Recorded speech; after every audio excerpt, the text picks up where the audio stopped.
নমস্কার বন্ধুরা, পূজা ব্লগে সবাইকে স্বাগত। চলে এসেছি একটি নতুন ব্লগ নিয়ে। তো তোমরা সবাই কেমন আছো আমাকে জানিও। আমিও খুব ভালো আছি। তো আজকে এখন বাজে 3:30 মতো। তো আমি এখন থেকে ব্লগটা স্টার্ট করছি। তো আমরা এক জায়গায় যাব, সেটা হলো ভৈরব ঠাকুর দেখতে। আর আজকে স্পেশালি ছট পুজো, তো সেজন্য যাব গঙ্গায় ছট পুজো দেখতে। আর প্রিয়ংশন দেখতে পাচ্ছ রেডি হয়ে নিচে, এখন না উবুর হয়ে শুতে শিখেছে। দেখো দুষ্টু, কিছু বলো? ফোনের দিকে তাকাচ্ছি দেখো। তো প্রিয়ংশনাকে রেডি করে নিয়েছি। ও বসে থাকলেই এই যে উবুর হয়ে চুপ করে শুয়ে থাকবে, এই যে দেখতে পাচ্ছ। তো ওইরকম করতে শিখেছে খুবই। আর তাকাবে আর মিচকি মিচকি হাসবে দুষ্টু, এই যে। তো চলো, মাম্মাম রেডি হচ্ছে, আমি রেডি হয়ে নিই, যে তোমাদের সঙ্গে দেখা হচ্ছে। গোপাল টুকি, টুকি গোপাল টুকি। বন্ধুরা আমরা রেডি হয়ে নিয়েছি একবারে। তো বাইরে বেরিয়ে পড়েছি, প্রিয়ংশনা, আমি আর মাম্মাম, তোমাদের দাদা ভাই সবাই মিলে। তো যাবো। তো সব দাঁড়িয়ে আছে।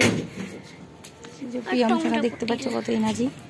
ও হাসি হাসি দিচ্ছে মুখে, ফোনের দিকে তাকিয়ে রয়েছে।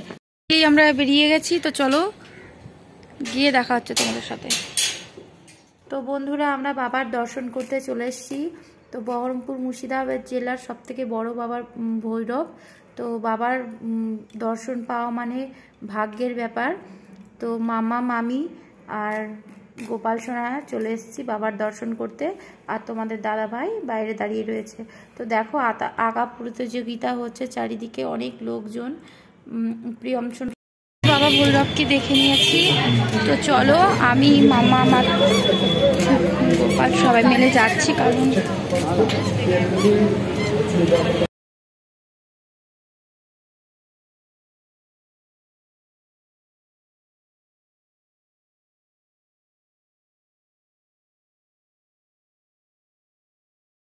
বন্ধুরা আমরা রাস্তার পাশ দিয়েই যাচ্ছিলাম। তো বিষ্ণুপুর মায়ের মন্দিরে এসে একটু দর্শন করে বাড়ি যাব।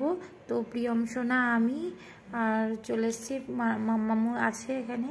তো প্রণাম করে নিচ্ছি, দেখতে পাচ্ছ তোমরা সবাই। অনেকদিন পর মনটা চাইছিল যাওয়ার জন্য, সেই জন্য মায়ের মন্দিরে গিয়ে তো দেখতে পাচ্ছ বন্ধুরা প্রিয়ংশনা বসে রয়েছে খাটের উপরে। তো খুব মজা নিয়ে খেলা করছে। তো দুষ্টু, প্রচণ্ড দুষ্টু হয়েছে। তো আমরা বাড়ি চলে এসেছি ঠাকুর দেখে। তো ভিডিওটি আমি এখানে শেষ করছি। ভালো লাগলে লাইক, শেয়ার অ্যান্ড সাবস্ক্রাইব করো। আর সবাই ভালো থেকো, সুস্থ থেকো। আর ভিডিওটি ভালো লাগলে লাস্ট অবধি দেখতে থেকো। টাটা।